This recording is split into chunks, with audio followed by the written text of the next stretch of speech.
Hollywood has always been portrayed as the place where dreams come true, but many people believe success often comes with a hidden cost.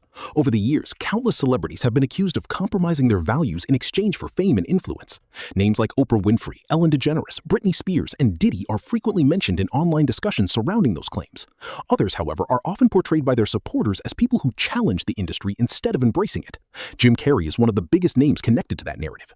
Through several public appearances, he hinted that powerful forces were shaping both Hollywood and public perception, leaving audiences wondering whether he was simply joking or trying to reveal something more serious. Is that a gang sign? Have you, Oh, like you don't know what it is. You don't know what that is. I have no idea. Well, you don't know. Jimmy Fallon doesn't know. David Letterman doesn't know. We don't know. All the comics and show business don't know what this is. Right? Yeah. What is it? Come on, Jimmy. I'm tired of the secrets and the lies. It is the secret symbol of the Illuminati, and you're a part of it. Years now, talk show hosts, people on television, people in sitcoms have been hired by the government to throw you off the track, to distract you, to make you laugh and stuff like that, make you happy and docile so you don't know what's really going on. The reaction to those remarks immediately caught people's attention. Instead of the usual laughter that accompanies a late-night interview, many viewers noticed an unusual silence. Later, some online commentators claimed the broadcast sounded different from what happened in the studio, arguing that laughter may have been emphasized during editing to make the moment seem less serious. That interpretation remains unverified, but it has fueled years of debate among fans who continue revisiting the interview. Jim then expanded on his ideas, suggesting that television personalities and entertainment figures had become distractions rather than voices of truth. Whether viewers agreed or disagreed, the conversation left a lasting impression and became one of his most talked about interviews. You're wandering the streets, you need a date to the party? What's up? No. I'm doing just fine. There's no meaning to any of this. So I wanted to find the most meaningless thing that I could come to and join. And here I am. They're celebrating. You got to admit it's completely meaningless. Well, they say they're celebrating icons inside. Celebrating Do you believe icons. in icons? Boy, that is just the absolute lowest aiming, possibility that we could come up with. It's like icons. Do you believe in icons? I don't believe in personalities. I don't believe that you exist, but there is a wonderful fragrance in the air. You don't believe certain icons have the power to make change, to think differently, to be bold, to inspire others? Artistry? You're one of them. On the good foot. Ha! Yeah. You shut her down now. Yeah, no, I don't believe in icons. I don't believe in personalities. I believe that peace lies beyond personality, beyond invention and disguise, beyond the red S that you wear on your chest that makes bullets bounce off.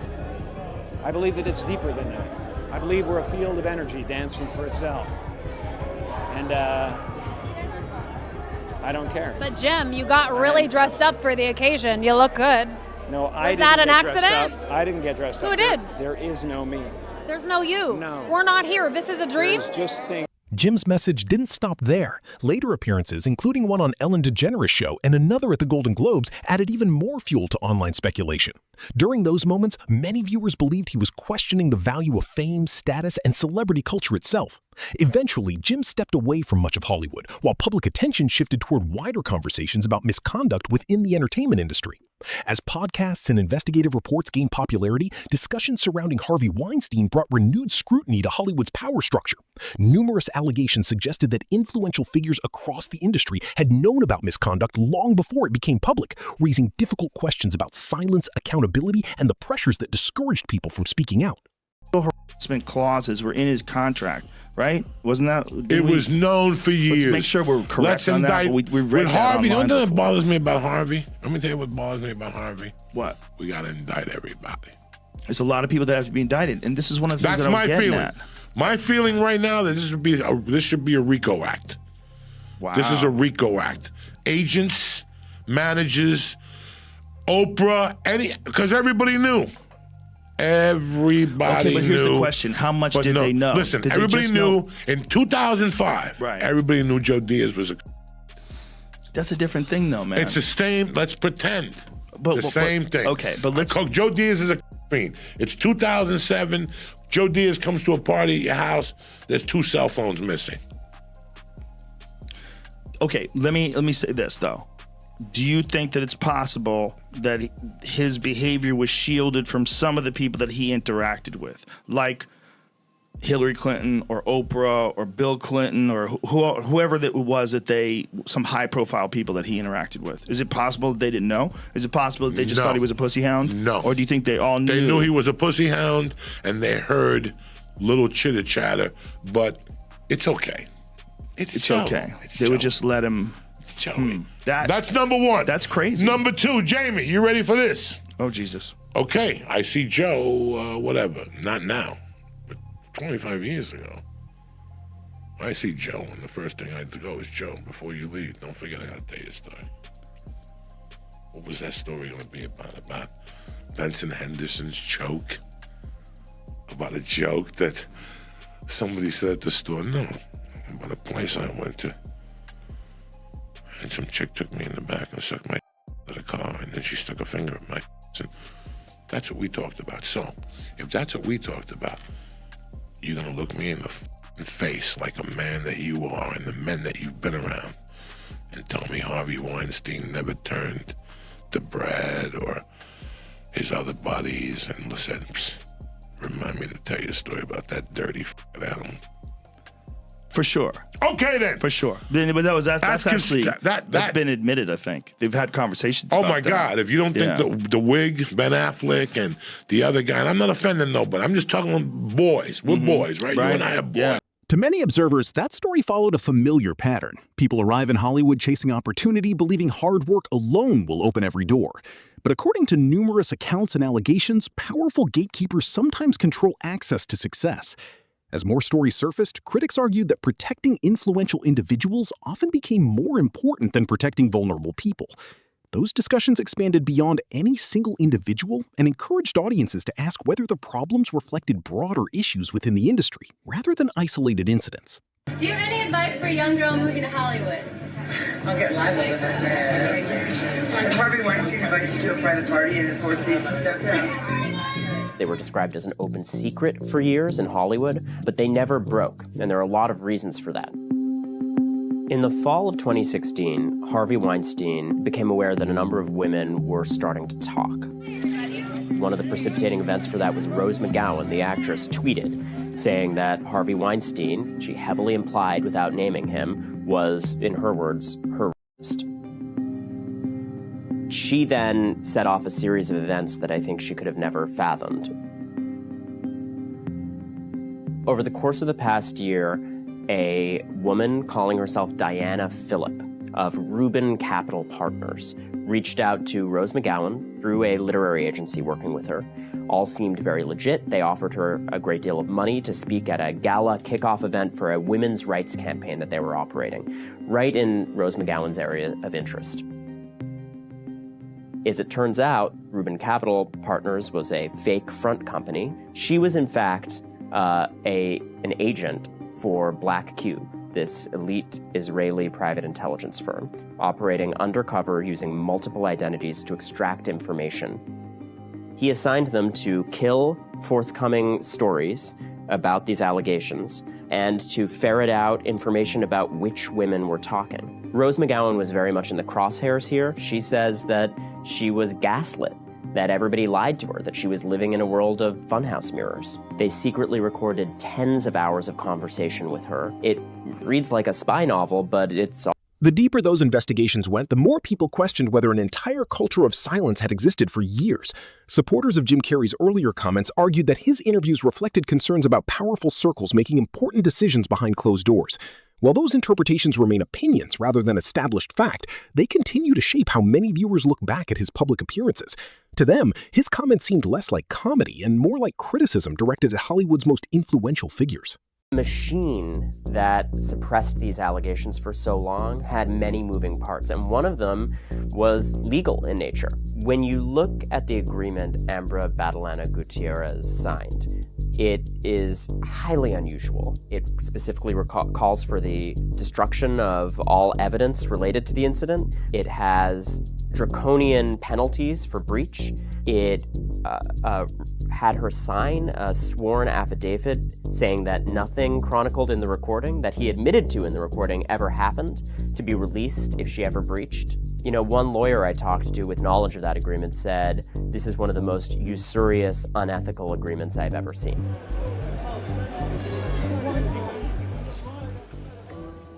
This New Yorker story was the very first to report sexual assault and rape at a point in time at which Harvey Weinstein was already saying, you know, this is just harassment, this isn't so bad, I'm going to get treatment, this is going to pass. It was always apparent to me how important this was. Every woman who spoke out in our coverage did an incredibly brave thing. It was painful personally, it put them at professional risk, they put a lot on the line. The fact that this story has had the impact that it has had is, I think, deeply tied to this moment in history. My own sister spoke out against a powerful man in Hollywood. That catalyzed a lot of conversation, but it was very different then. The women who came out against Bill Cosby also faced a really aggressive level of public humiliation. And then there was Roger Ailes, and then there's been this cascade of men since. And I think what people have described as the Weinstein effect is actually a much broader swath of a moment in our culture and our conversation around these issues where finally, one story after another piling on has let people understand that they can speak and that there's strength in numbers that they didn't know. From that perspective, Jim's warnings were about far more than one scandal. Some commentators believe the Weinstein case exposed only one visible part of a much larger system. Others argue there is no evidence supporting those broader conclusions. Around the same time, model Gabriela Jimenez publicly shared claims about experiences she said occurred at a Hollywood party. Supporters believed her emotional interviews deserved more attention, while skeptics questioned the allegations. Regardless of where people stood, the discussion added another layer to ongoing debates about power, influence, and credibility within the entertainment world.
Luis, esta es la triste realidad de la joven Gabriela Rico Jiménez, que como observamos en momentos intentó también agredir al elemento policíaco que logró someterla esta madrugada. Por eso que bueno, vamos a buscar la versión de las autoridades.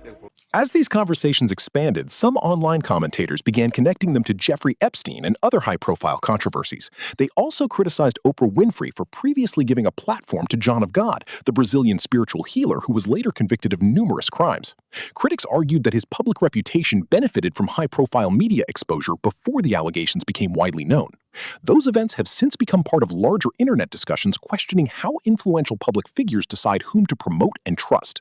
A lot of spiritual manipulation and spiritual misinformation. In 2010, Oprah Winfrey brought on self-proclaimed spiritual healer onto the Oprah Winfrey Show named John of God. John of God caught a lot of media attention for allegedly being able to place his hands on people and heal them through the power of prayer. John of God would also perform surgeries with scissors and his bare hands, and the patients he was operating on would not receive any kind of pain relief or anesthesia. John of God did not have any kind of medical training or any kind of degree in the medical field whatsoever. He was simply a farmer who decided to travel through Brazil, living as a self-proclaimed spiritual healer and virtually a snake oil salesman. He began doing this in the late 70s, so by the time that Oprah caught wind of him, he had been doing his traveling spiritual healing for quite some time. When Oprah invited John of God onto the Oprah Winfrey Show, his public image raised exponentially, and he began to be viewed less as a snake oil salesman and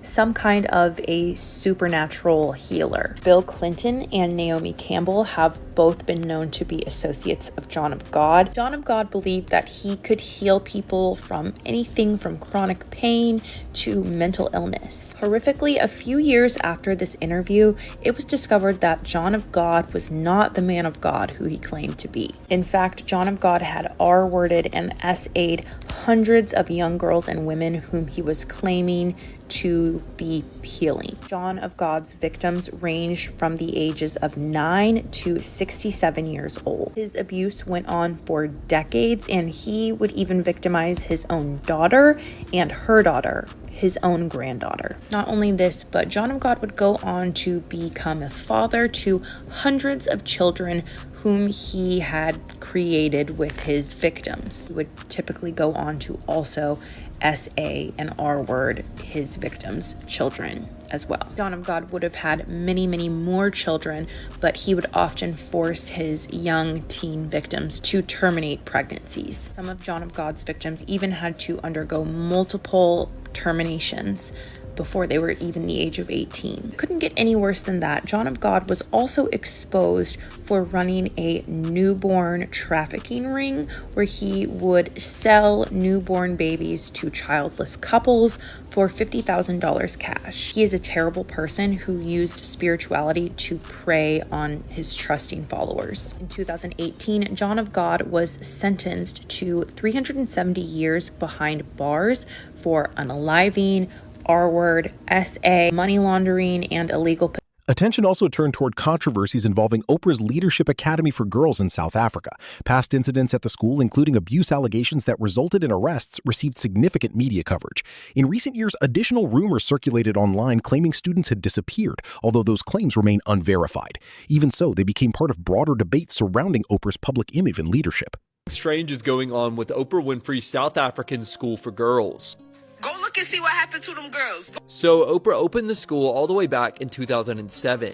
And since the school's opening, it has been marred with many different controversies. You see, shortly after the school opened, a matron of the school was charged with touching several of the girls in a very inappropriate manner. When the crime eventually came to light, Oprah herself went to fire the school's head mistress. Then, in another incident that happened in 2011, law enforcement investigated the body of a newborn that was found in one of the students' bags. Apparently, one of the girls at the school gave birth, but there were no charges filed against her after this incident. There were also other scandals the school was involved in, like in 2009 when 7 students were suspended for harassing their classmates. And now there's a new scandal that the school is known for, as many people online have started spreading rumors that girls are disappearing from the school. According to these rumors, several students from the school have gone missing. But as of right now, nobody is sure why these rumors have. The Maui wildfires created another wave of online controversy. Oprah faced accusations and conspiracy theories on social media, including claims linking her to the disaster. However, no credible evidence has substantiated those allegations. Even so, criticism over fundraising efforts and land ownership kept her name at the center of public discussion, showing how quickly speculation can spread during major events. Oprah's most recent controversies has to do with the devastating fires that destroyed Maui last August. Oprah, who owns over 2,000 acres in Maui, teamed up with Dwayne "The Rock" Johnson, who spent some of his childhood growing up in Oahu, and created a fundraiser to help the people of Maui who had been devastated by these wildfires. Oprah's sprawling acres were completely untouched by these devastating fires, nor was the massive long-term rental estate that Dwayne "The Rock" Johnson was renting in Maui touched either. Together, they pledged $5 million each to get this fundraiser started, and then sent a beacon across social media asking more people to donate to this fund. While I'm sure Oprah and Dwayne "The Rock" Johnson looked at this situation as them being generous and doing a good deed, but it was not received well by the public. Dwayne "The Rock" Johnson has a net worth of almost $900 million, while Oprah Winfrey has a net worth of over $3 billion. It was in extremely poor taste for these two individuals, who are some of the most privileged people on the planet, ask for the everyday average American to donate to this fund when 70% of Americans live paycheck to paycheck, and these people have multiple homes, multiple cars, and an exorbitant amount of cash. It's also not lost on me that indigenous people from Hawaii have asked tourists to stop coming to Hawaii for quite some time now, and billionaires and millionaires are quickly buying up sacred and native land, and it's just becoming really out of control. And it makes me sad that we refuse to listen to the people of Hawaii and still just continue to disrespect and unnecessarily harm a precious ecosystem and economy. So with all of this being said, I think it's very interesting to look at the full picture of Oprah's life and see how she has gone from living a deeply impoverished and unstable childhood to becoming a multi-billionaire who seems to have a deep love for money. I unfortunately think that the Oprah Winfrey Show was a tool in helping to distort so many people's minds when it came to medical misinformation, scientific misinformation. Today, many viewers revisit Jim Carrey's interviews through an entirely different lens. Every pause, every unexpected reaction, and every unanswered question is carefully examined by people searching for hidden meaning. Whether these interpretations reveal genuine patterns or simply reflect public speculation remains open to debate. What is undeniable is that conversations about Hollywood, influence, and accountability continue to evolve. As more stories emerge and audiences connect old interviews with new headlines, one question remains. Are these moments revealing a larger truth, or are people seeing connections that were never intended? Let us know what you think in the comments below.